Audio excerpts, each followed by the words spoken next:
Hello बच्चों, कैसे हो आप लोग। बच्चों देखो, सर्दियाँ आ गई हैं। आज मैं आईसीएससी का आपका 9th का बायोलॉजी का चैप्टर करूँगा। इसमें ऑल इम्पोर्टेंट चैप्टर जो भी बायोलॉजी को आगे लेना चाहता है आफ्टर डूइंग देयर 10th, उनके लिए चैप्टर बहुत इम्पोर्टेंट है because this is very fundamental chapter. तो अगर आपने सेल समझ ली तो बायोलॉजी की काफ़ी कुछ चीज़ें आप समझ जाते हैं। और बच्चों सबसे पहले what is biology. Biology is made from two words, bio and logy. Bio का मतलब होता है बेटा लाइफ, और लॉजी का मतलब होता है स्टडी। यानी biology is nothing but study of life के प्रोसेस की, लाइफ की, इन सब की जब आप पढ़ाई करते हो उसको हम कम करते हैं बायोलॉजी से। सो इसके अंदर जितनी भी पढ़ाई होगी it will be all the processes related to life, all the reactions related to life, so it is all about life। बच्चों एक चीज बताओ, लाइफ क्या है। चलो अच्छा, इसमें थोड़ा सा मैं सिंपल और कर देता हूँ। अब समझो हमारा एक बच्चा है, सामने बैठा हुआ है विजय। अब वो विजय और एक बेंच के बीच में कौन लिविंग है, कौन नॉन लिविंग है। हाँ बच्चों, कौन लिविंग है और कौन नॉन लिविंग है।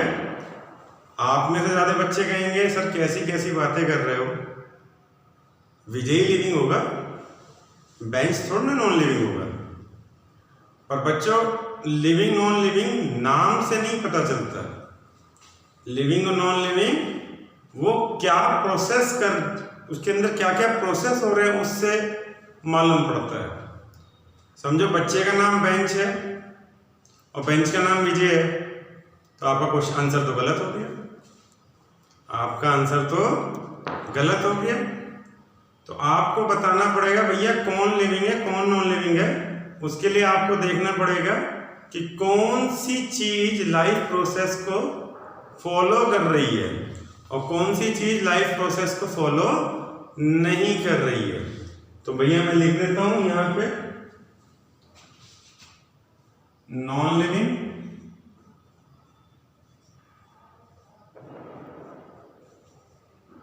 और इस तरफ लिख देता हूं लिविंग। इनको डिफरेंशिएट कर लेते हैं कि कौन सी चीज लिविंग है कौन सी चीज नॉन लिविंग है। हाँ जी, कौन सी चीज लिविंग है कौन सी चीज नॉन लिविंग है। तो जो सबसे पहले बच्चों के दिमाग में आती है वो आती है रेस्पिरेशन। बिल्कुल सही है। Non living do not respire.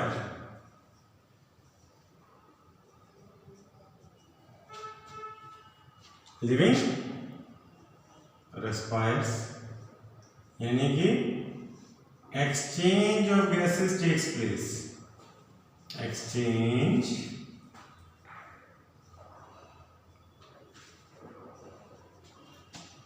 of gases takes place। अच्छा जी, दूसरा क्या सिर्फ एक यही है या और भी कुछ है? और भी है जी। लिविंग थिंग्स जितनी भी होंगी उनका बर्थडे होगा। कभी आपने बेंच का बर्थडे बनाया है या कार का बर्थडे, स्कूटर का बर्थडे नहीं बनाया। So number 2 is birth,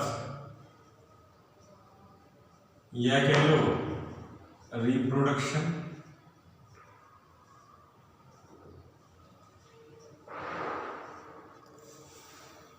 non living में they are not born, they are manufactured. So manufactured.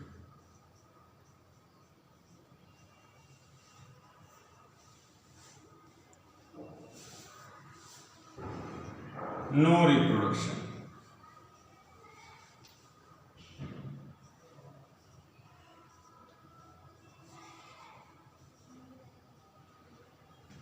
बहुत बढ़िया सर, आप बिल्कुल ठीक कह रहे हैं कि मैन्युफैक्चर्ड होती हैं और इनकी रिप्रोडक्शन नहीं होती।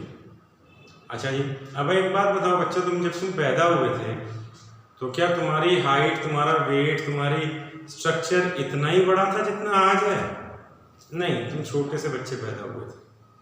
तुम छोटे से बच्चे पैदा हुए थे, तुम्हारे नन्हे नन्हे से हाथ थे, नन्हे नन्हे से पैर थे।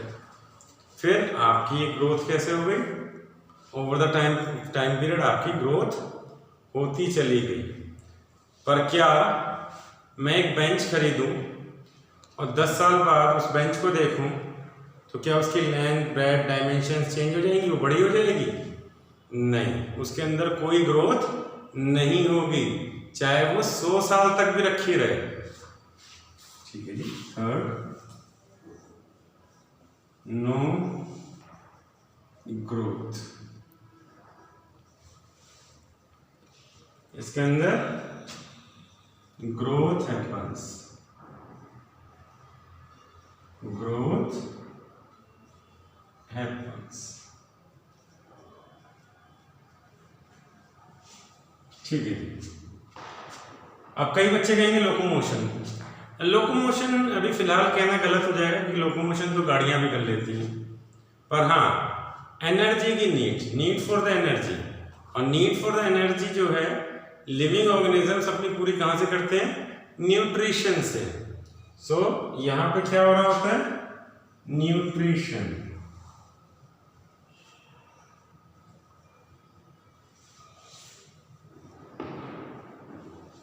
मतलब आप कभी पूरी खा रहे हो, छोले खा रहे हो, भटूरे खा रहे हो, रोटी खा रहे हो, चावल खा रहे हो, चिकन खा रहे हो, फिश खा रहे हो, किस चीज के लिए खा रहे हो? To fulfil your nutritious needs, because you need nutrition. Same way all living things needs nutrition, तो वो न्यूट्रिशन उनको चाहिए होता है। सो क्या आ गया? इनको न्यूट्रिशन चाहिए। ओके जी। फोर्थ, यहां पे फोर्थ आ जाएगा नो न्यूट्रिशन इज रिक्वायर्ड। यहां पे ही कोई न्यूट्रिशन की जरूरत नहीं है। अच्छा जी, वेरी गुड। अब आपने न्यूट्रिशन ले लिया, आपने रेस्पिरेशन ले लिया, क्या किया? उसको रख लिया अपने पास? नहीं, आपको उसको एनर्जी में कन्वर्ट करना है, और जहां जहां उस एनर्जी की जरूरत है वहां वहां तक उसको पहुंचाना है।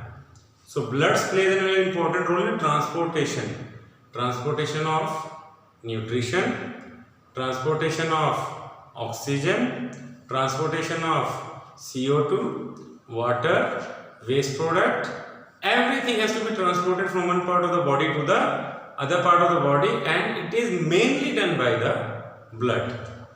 So यहां क्या आ जाएगा? पांचवा, ट्रांसपोर्टेशन। यहां पर ट्रांसपोर्टेशन की रिक्वायरमेंट ही नहीं है, जब ग्रोथ ही नहीं है, इनको एनर्जी की रिक्वायरमेंट ही नहीं है, तो ट्रांसपोर्टेशन क्या करेंगे? No transportation.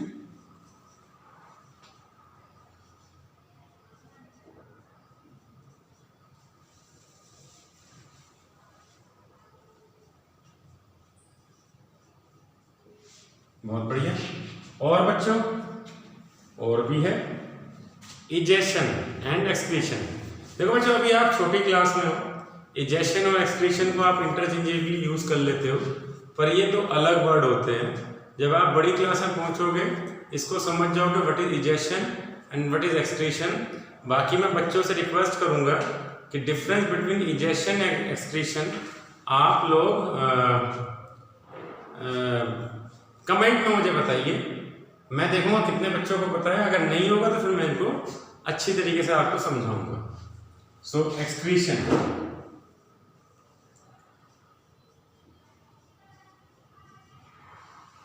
एक्सक्रीशन, आप यूरिन, फीसेस वगैरह को एक्सक्रीट करते हैं। जब यहाँ पे कुछ होता ही नहीं तो यहाँ कोई एक्सक्रीशन नहीं होता। क्या आपने कभी देखा है कि बेंच कह रही हो सर मुझे जरा 15 मिनट का ब्रेक दे दीजिए, मुझे बाथरूम जाना है?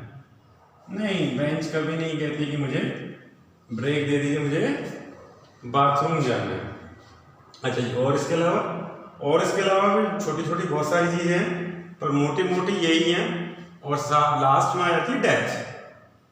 जो लिविंग है उसकी डेथ होगी, जो नॉन लिविंग है उसकी डेथ नहीं होगी। तो ये डिफरेंस है बेटा लिविंग और नॉन लिविंग।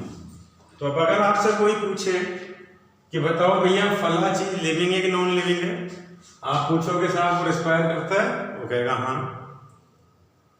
वो रिप्रोडक्शन करता है, reproduction means reproducing babies of same species, आप कहोगे हाँ। आप कहोगे इसकी ग्रोथ होती है, वो कहेंगे हाँ। आप कहोगे उसको न्यूट्रिशन की जरूरत है, आप कहोगे हाँ। ट्रांसपोर्टेशन, हाँ। एक्सक्रीशन, हाँ। तो आप कहोगे वो लिविंग है, अदरवाइज वो नॉन लिविंग है। अब बच्चों मैंने आपको पहले ही कहा था बायोलॉजी क्या है, biology is the study of life. तो नॉन लिविंग तो हमको पढ़ना ही नहीं है, तो ये वाला पार्ट तो हमको वैसे भी नहीं पढ़ना। So we have to concentrate on these processes. और इन्हीं प्रोसेसेस को, ये जो 6-7 प्रोसेस मैंने आपको लिखे हैं, इन्हीं प्रोसेसेस को मैं कहता हूं लाइफ प्रोसेसेस।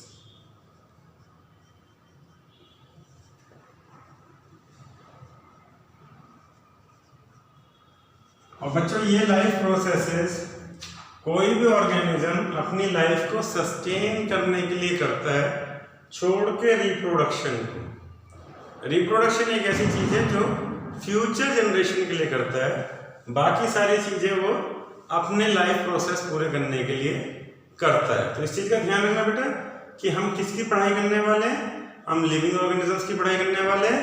लिविंग ऑर्गेनिजम्स के अंदर ये कैरेक्टरिस्टिक्स होंगी। बहुत बढ़िया बात है, बड़ी सिंपल बात है।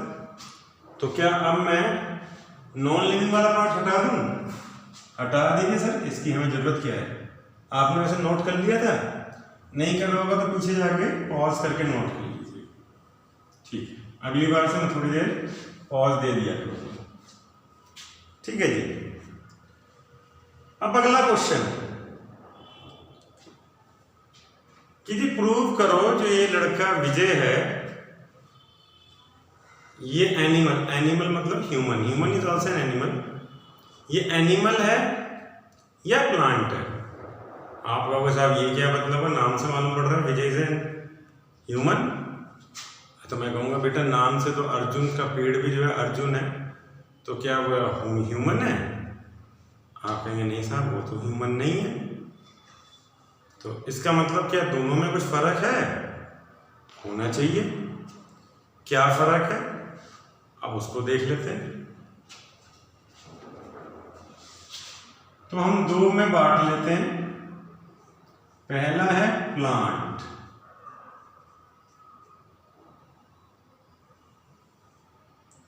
दूसरा है एनिमल।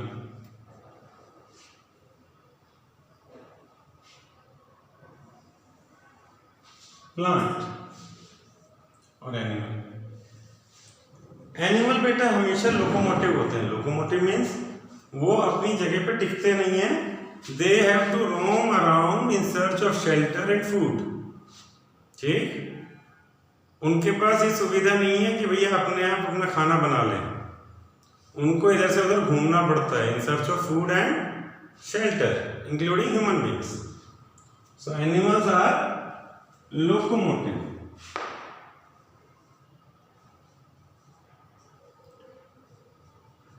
जबकि प्लांट एक ही जगह पे खड़े रहते हैं, so they are non locomotive. They are non locomotive. अच्छा सर, और अब बेटा एक बात बताओ, तुम होशियार बच्चे हो, ये लोकोमोशन करता है और ये लोकोमोशन नहीं करता है, तो एनर्जी किसको ज्यादा चाहिए? जो ज्यादा घूमता है उसको एनर्जी ज्यादा चाहिए या जो खड़ा रहता है उसको एनर्जी ज्यादा चाहिए? ऑब्वियसली आप कहोगे साहब एनर्जी तो जो ज्यादा घूमता है उसको चाहिए। तो यहां मैं लिखूंगा point number 2, high energy needs. तो यहां क्या आ जाएगा, लो एनर्जी रिक्वायरमेंट या नीड्स। अच्छा सर, ये तो बिल्कुल ठीक बात बताई आपने, इसमें कोई दिक्कत नहीं है, हमारी समझ में आ गया कि ऐसे ही होगा। अब मुझे एक बात और बताओ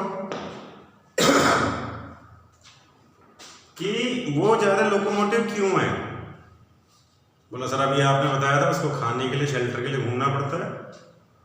अच्छा, तो पेड़ को क्यों नहीं घूमना पड़ता? सर अभी आपने बताया था वो अपना खाना खुद बना लेता है, खुद बना लेता है। Yes, so plants are autotrophs. Plants are autotrophs.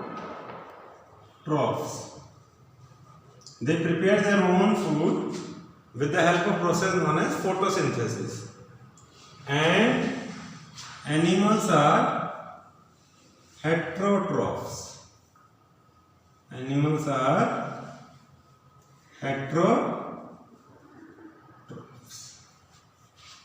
चलिए, तो क्या एनिमल अपना खाना खुद नहीं बना सकते? नहीं, they are secondary consumers. They are not the producers.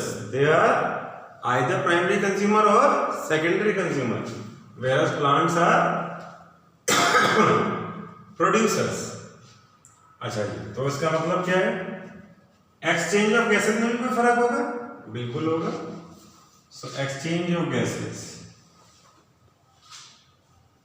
Animals they take in O2 and they breathe out CO2। यही होता है बच्चों? हाँ जी सर, यही होता है। यहां पे in respiration they take O2 and they breathe out CO2, whereas in photosynthesis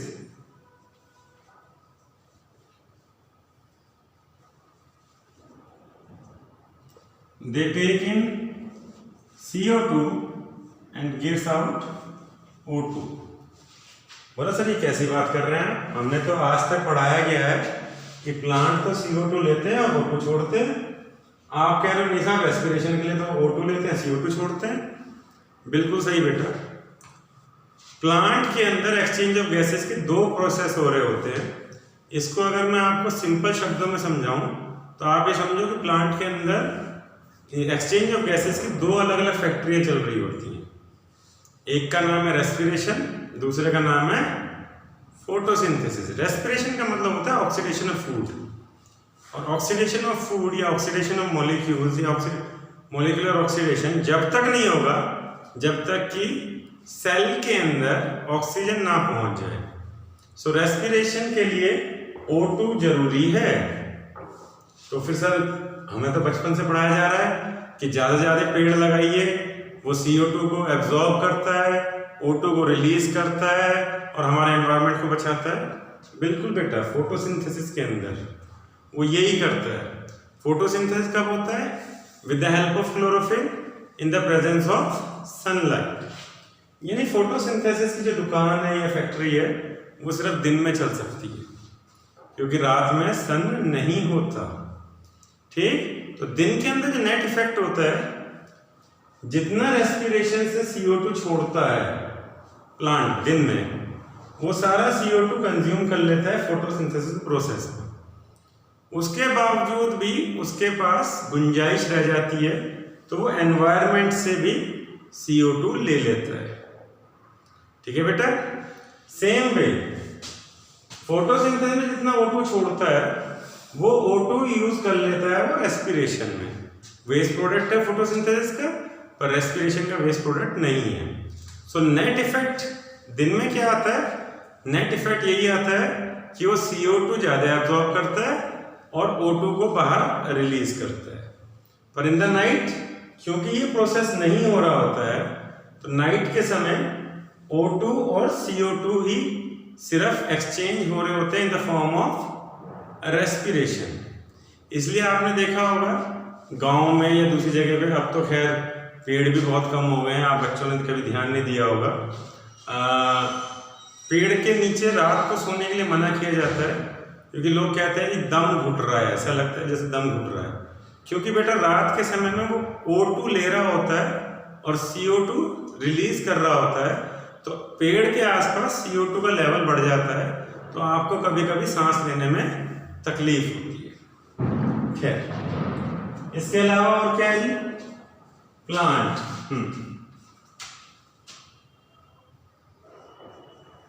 uniform growth.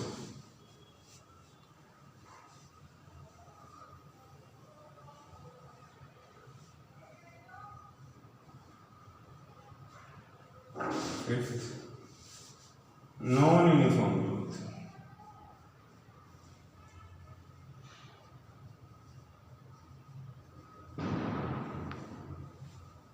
अब कोई बच्चा पूछेगा ये क्या होता है साहब? बेटा देखो, यूनिफॉर्म ग्रोथ उसको कहते हैं जब प्लांट जो है, जब बच्चा पैदा होता है, पहले एनिमल का देख लेते हैं, ह्यूमन बींग्स का। जब बच्चा पैदा होता है, मैं यहाँ ह्यूमन भी लिख देता हूँ, अभी आप बाद में कंफ्यूज हो।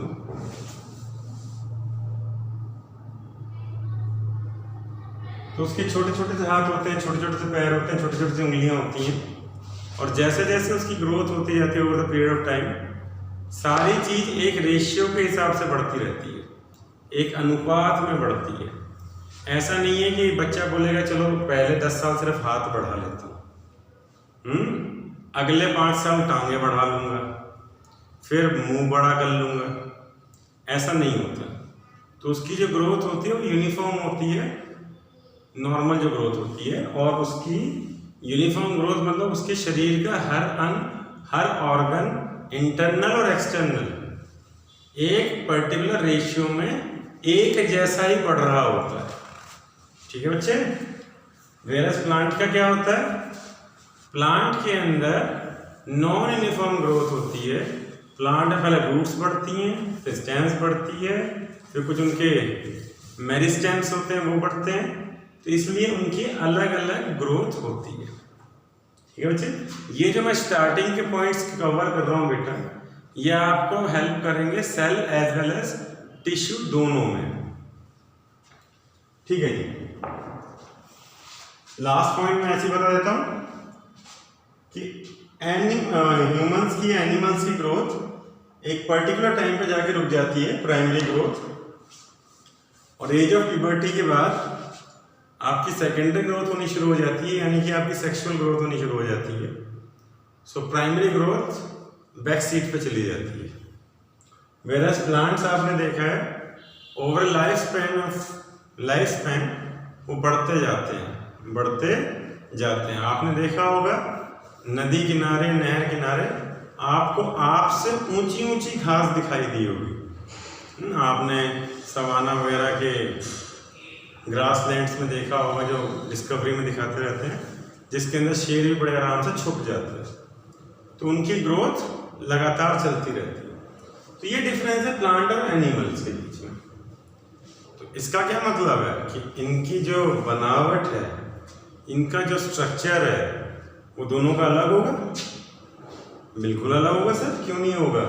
क्योंकि दोनों की रिक्वायरमेंट्स अलग हैं। अब आप देखिए, ये प्लांट और एनिमल जो भी कर रहे हैं, कर ये 5-6 चीज ही रहे हैं। ठीक? तो ये तो हो रहा है, इसमें कोई दिक्कत नहीं है, पर इनकी रिक्वायरमेंट्स अलग अलग हैं। सो इनका बेसिक स्ट्रक्चर, फंडामेंटल स्ट्रक्चर भी अलग अलग होगा। तो इसीलिए प्लांट का जो बेसिक स्ट्रक्चर बनाता है उसको मैं प्लांट सेल बोलता हूं,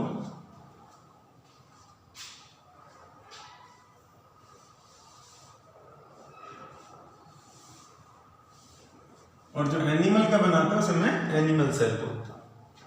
अच्छा सर, अभी ये बहुत देर हो गई, भूमिका बन गई, सब कुछ हो गया, हमें समझ में आ गया कि both the things are different, पर ये सेल होती क्या है? बहुत अच्छा क्वेश्चन है बेटा कि सेल होती क्या है। अब सेल क्या होती है वो समझ लेते हैं। आप किसी नोट करना चाहे नोट कर लीजिए, या स्नैपशॉट ले लीजिए, मैं आगे बढ़ जाता हूँ। तो मैं रब कर रहा हूं पूरे को, और हम समझते हैं कि सेल होता क्या है। सेल होता क्या है?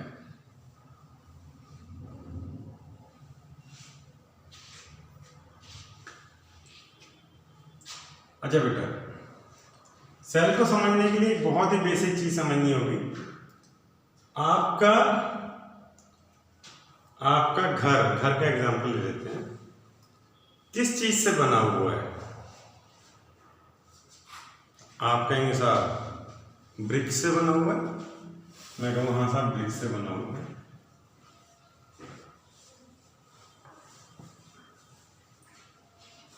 जब बहुत सारी ब्रिक्स इकट्ठी हो जाती है तो क्या बन जाती है? वॉल बन जाती है। जब 4 वॉल या 5 वॉल छत को भी मान लेते हैं इकट्ठी हो जाती है तो क्या बन जाता है? रूम बन जाता है। जब 3-4 रूम, टॉयलेट, किचन ये सब चीज बन जाती है तो क्या बन जाता है? हाउस बन जाता है। और जब 10, 15, 25 घर एक साथ तैयार हो जाते हैं तो उसको हम कॉलोनी बोलते हैं। यही होता है बेटा, ये कुछ और होता है? यही होता है सर। अब इसको आप कहोगे सर ये सेल से क्या लेना देना है इसका? बेटा सेल से नहीं, इसका टिश्यू से भी लेना देना है, और आगे जो भी आप पढ़ोगे सब चीजों से लेना देना है। समझते हैं? जैसी ब्रिक्स हैं, या मैं अभी फिलहाल एक डेफिनेशन लिखता हूं कॉलोनी की। किसकी डेफिनेशन लिख रहा हूं? कॉलोनी। कॉलोनी नहीं, मैं डेफिनेशन लिख रहा हूं ब्रिक की। किसकी डेफिनेशन लिख रहा हूं? ब्रिक्स की। तो इसको मैं कैसे डिफाइन करूंगा? Brick is the structural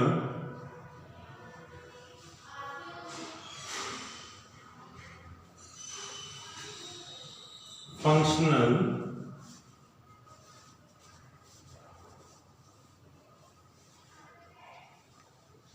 fundamental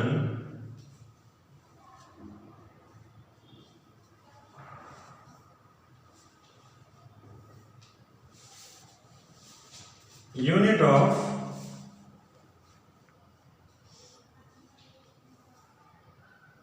colony. भाई अगर ब्रिक ही नहीं होती तो कॉलोनी कैसे बनती? ठीक, ब्रिक ने उसको स्ट्रक्चर प्रोवाइड किया, उसका फंक्शन प्रोवाइड किया, उसी ब्रिक से आप चाहे तो मंदिर बना लीजिए, गुरुद्वारा बना लीजिए, चर्च बना लीजिए, शौचालय बना लीजिए, कुछ भी बना लीजिए। ठीक, घर बना लीजिए, महल बना लीजिए। Structure, functional, fundamental. फंडामेंटल क्यों? अगेन बिना बेस से कुछ नहीं होगा। यूनिट यानी इकाई ऑफ कॉलोनी, कॉलोनी की सबसे छोटी इकाई, सबसे छोटी यूनिट। अच्छा जी, बहुत बढ़िया। अब इसको हम कंपेयर करते हैं या इक्वेट करते हैं सेल के साथ। ब्रिक्स की जगह मैं लिखूंगा सेल। बहुत सारी सेल इकट्ठी होंगी तो बनेगा टिश्यू। बहुत सारे टिश्यू इकट्ठे होंगे तो बनेगा ऑर्गन। बहुत सारे ऑर्गन इकट्ठे होंगे तो बनेगा ऑर्गन सिस्टम।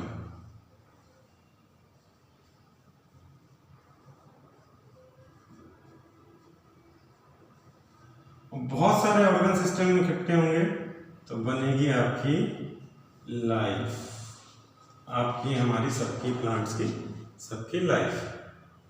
अच्छा जी, अब मैं सेल को डिफाइन करता हूं। क्या डिफाइन करना था? बड़ी सिंपल बात है। ब्रिक को हटाइए, यहाँ सेल लिखिए, तो यहाँ भी ब्रिक को हटाइए, सेल से रिप्लेस कीजिए, तो हो जाएगा cell is the structural functional fundamental unit of life. आगे आपकी जो है सेल की डेफिनेशन तैयार। आपको क्या इसका रट्टा मारने की जरूरत है? नहीं, जरूरत भी नहीं है, मारनी भी नहीं है। और बच्चों बायोलॉजी के अंदर आप सिर्फ यही सब चीजें पढ़ोगे। अभी आप सेल पढ़ रहे हो, नेक्स्ट चैप्टर आपका टिश्यू है, फिर आपका अलग अलग सिस्टम्स हैं, सर्कुलेटरी सिस्टम, आपका excretory system and all this thing, जो कि ऑर्गन्स बन के बनाते हैं, और लास्ट में आपके सिस्टम्स के कैसे काम करते हैं वो है। तो ये पूरा का पूरा बायोलॉजी डिपेंड इन्हीं 4-5 चीजों के ऊपर है। तो बहुत इंपॉर्टेंट चार्ट है, आप इसको बनाओ।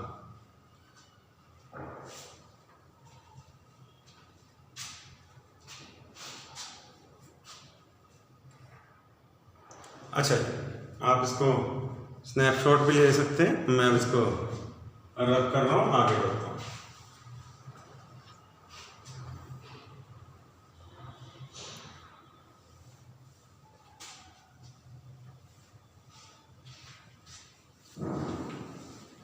हाँ जी, अब मुद्दे की बात यह आती है कि भाई सेल का नाम सेल कैसे पड़ा, या सेल के बारे में मालूम कैसे पड़ा, सेल के बारे में मालूम कैसे पड़ा।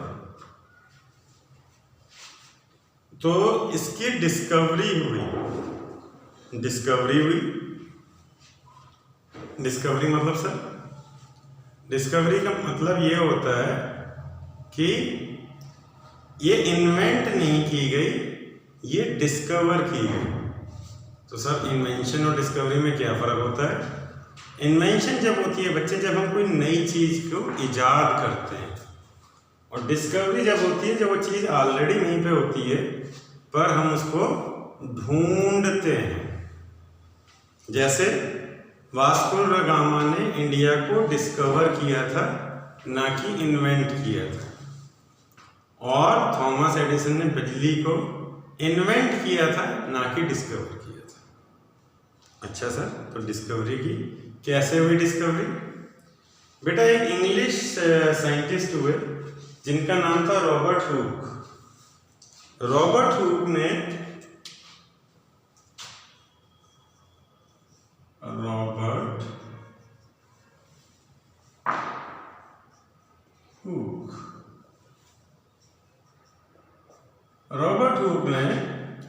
उस जमाने में जब तक सिर्फ सिंपल माइक्रोस्कोप हुआ करते थे, जिसका रेजोल्यूशन इतना बड़ा नहीं होता था, यानी कि उसके थ्रू जो चीजें दिखाई देती थी वो बहुत छोटी चीजें, सूक्ष्म चीजें, ये बहुत माइन्यूट चीजें जो होती थी वो नहीं दिखाई देती थी। तो रॉबर्ट हुक ने क्या किया, एक कंपाउंड माइक्रोस्कोप बनाया। कंपाउंड माइक्रोस्कोप मतलब लेंस यहाँ लगाया, लेंस यहाँ लगाया। अब जब वो बन के तैयार हो गया, तो कोई भी चीज़ जब बनती है, आप भी कोई चीज़ बनाते हो, तो आप सबसे पहले चेक करते हो, टेस्ट करते हो कि भैया कैसी बनी है, मज़ेदार बनी है कि नहीं बनी है। तो उन्होंने कहा इसको चेक किया जाए। तो उन्होंने क्या किया, एक कॉर्क ली, कॉर्क मतलब छाल, पेड़ की एक छाल ली और उसको माइक्रोस्कोप के नीचे ऐसे प्लेस किया। जब उन्होंने उसको ऐसे प्लेस किया, तो जब उन्होंने माइक्रोस्कोप के थ्रू उसमें देखा, तो इस बार रेजोल्यूशन बढ़ गया था, यानी बहुत छोटी चीज़ें भी दिखाई दे रही थी जो कि सिंपल माइक्रोस्कोप में नहीं दिखाई दे रही थी, वो कंपाउंड में दिखनी शुरू हो गई। तो उन्होंने महसूस किया कि ऐसे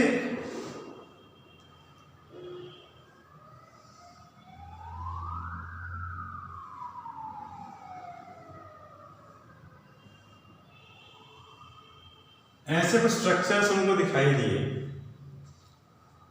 तो उन्होंने कहा कि देखने से उनको ऐसा लगा कि this is just like Honey comb, मधुमक्खी के छत्ते जैसी फीलिंग आई। और उन्होंने कहा ये तो छोटे छोटे कंपार्टमेंट्स बने हुए हैं, छोटे छोटे कंपार्टमेंट्स बने हुए, जैसे एक ही कंपार्टमेंट समझे ये बना हुआ है, ये कंपार्टमेंट बना हुआ है। तो छोटे छोटे छोटे छोटे कंपार्टमेंट बने हुए हैं, और बेटा छोटे कंपार्टमेंट्स को या छोटे कमरों को हम सेल कहते हैं, तो इसीलिए उन्होंने इसका नाम सेल रख दिया। तो यहां से डिस्कवरी ऑफ सेल हुई। तो बच्चे क्वेश्चन कई बार आता है कि हु डिस्कवर्ड क्या बोलते हैं सेल, तो आप कहोगे रॉबर्ट हुक, रॉबर्ट हुक, ठीक है जी। और कहाँ कैसे हुआ, उन्होंने 2 लेंसेज लगाए, 2 लेंसेज में कंपाउंड हुआ, कंपाउंड माइक्रोस्कोप बना। कंपाउंड माइक्रोस्कोप बनने के बाद जब उन्होंने चेक किया तो उसमें हनीकॉम्ब लाइक स्ट्रक्चर आए, हनीकॉम्ब लाइक स्ट्रक्चर को उन्होंने नाम दिया सेल। तो ऐसे हुई आपकी सेल की डिस्कवरी। अच्छा जी, ये तो सिंपल था सर, इसमें कोई बड़ी बात नहीं थी। बिल्कुल बेटा, बायोलॉजी है वो सिंपल, बायोलॉजी कभी भी टफ सब्जेक्ट नहीं है। अच्छा जी, अब नेक्स्ट पे आ जाते हैं। उसके बाद बेटा कुछ जर्मन जियोलॉजिस्ट और बोटनिस्ट हुए, उन्होंने एक थ्योरी दी जिसको हम कहते हैं सेल थ्योरी। अगेन ये जो सेल थ्योरी है ये एक बहुत इंपॉर्टेंट पार्ट है इस चैप्टर का, और इसके ऊपर क्वेश्चंस अगेन आते ही आते हैं। तो कौन हुए जी, मैथायस कैल्डियन पहले हुए, मैथायस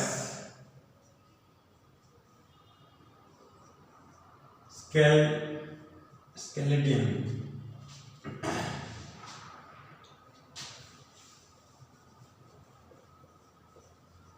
ये एक जर्मन बोटनिस्ट थे।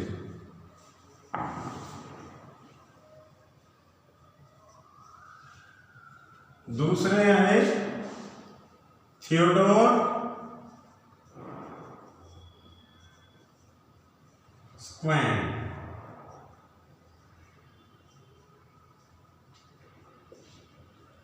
ये एक जर्मन जूलॉजिस्ट थे। अब ये बोटनी से जूलॉजिस्ट क्या है, ये पार्ट्स, ये ब्रांचेस ऑफ बायोलॉजी है। जब आप फर्दर हायर स्टडीज करेंगे तो आपको अलग अलग आएगी। Botanist they are more concern towards, they are concerned towards plant, study of plant, and zoologists are concerned towards the study of animals. तो उन्होंने एक सेल थ्योरी दी, और उस सेल थ्योरी को आगे जाके और इम्प्रूव किया, वो किया रुडोल्फ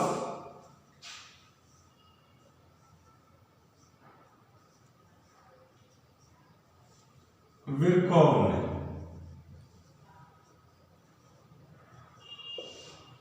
रुडोल्फ विरकॉव ने, और उन्होंने एक मेजर पॉइंट जोड़ा। उन्होंने कहा कि ऑल सेल्स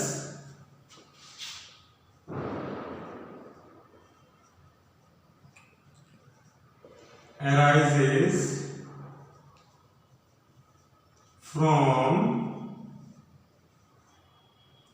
pre-existing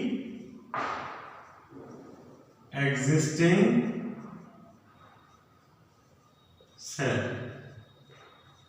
बेटा हम भी जब थे शुरुआत में, हम भी एक सिंगल सेल थे जाइगोट, जो कि बाद में डिवाइड होते होते होते होते हम ह्यूमन बींग्स इस तरीके से हो गए।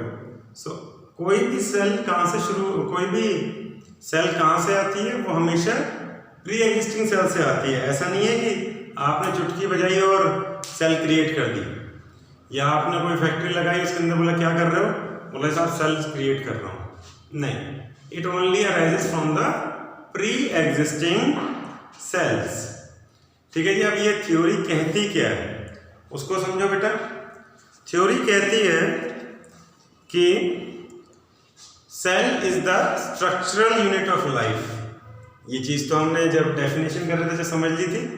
Cell is the structural unit of life, हमने ब्रिक के हिसाब से देखा था और उसको सेल के साथ एनालॉग कर दिया था। दूसरा, cell is the functional unit of life.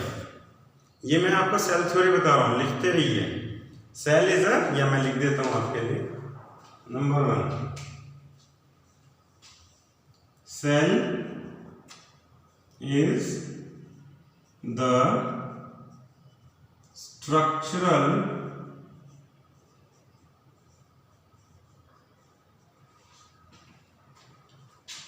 unit of life. Number 2, cell is the functional unit of life.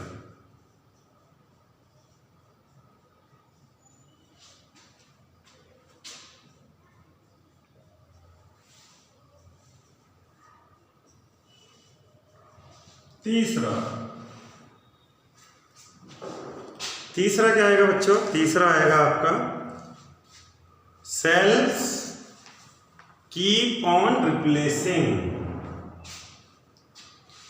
Sales keeps on replacing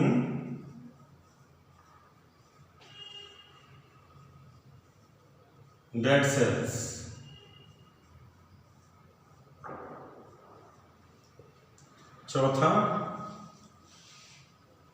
चौथा आएगा most life starts as a single cell, जो मैंने आपको ज़ाइगोट का एग्जांपल दिया। Most life starts with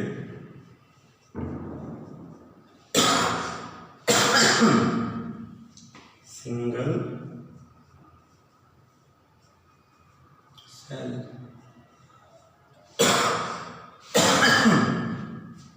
sorry बच्चे, मुझे खांसी है और डेंगू हुई है। तो लास्ट पॉइंट क्या हो जाएगा? All cells arises from pre existing cells. एक मिनट में दवाई ले लूँ।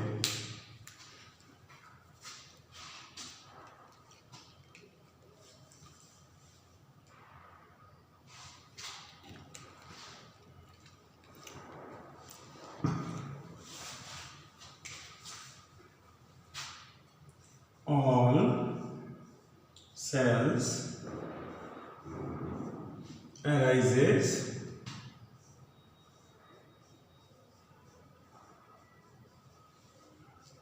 from pre-existing cells.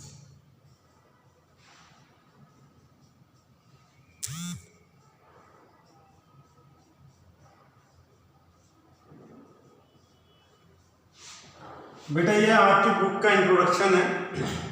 मैंने आपको शुरू में थोड़ा ज़्यादा इंट्रोडक्शन दिया है क्योंकि वो आपका बायोलॉजी का इंट्रोडक्शन है और आपके आने वाले हर चैप्टर में वो लगेगा, क्योंकि इससे अगला चैप्टर अगेन टिश्यू है और ये चीज़ समझना कि सेल से ही टिश्यू बनते हैं, बहुत इंपॉर्टेंट चीज़ है। तो ये 5 जो हैं इसी को हम कहते हैं सेल थ्योरी। उसके बाद आप अपनी बुक पढ़ लेना कि कितने छोटे होते हैं सेल, कितने बड़े होते हैं, what are the different shapes, सबसे बड़े सेल कौन से होते हैं, ऑस्ट्रिच का एग को सबसे बड़ा सेल कहते हैं, सबसे लंबा कौन सा होता है, न्यूरॉन होता है। ये सब चीज़ें आप अपनी बुक में से पढ़ लेना। तो ये मेरा इंट्रोडक्शन था। आप लोगों से मेरी एक रिक्वेस्ट है, मैं अब ICSE के वीडियोस डालता रहूँगा, स्पेशली शुरुआत में बायोलॉजी के। तो आप बच्चों से रिक्वेस्ट है कि मेरे चैनल को सब्सक्राइब करें, लाइक करें, जिससे आपके पास नोटिफिकेशन पहुंचता रहे और आप कोई भी चीज़ मिस ना करो। आप पढ़ाई करते रहें, आगे बढ़ते रहें। Thank you very much.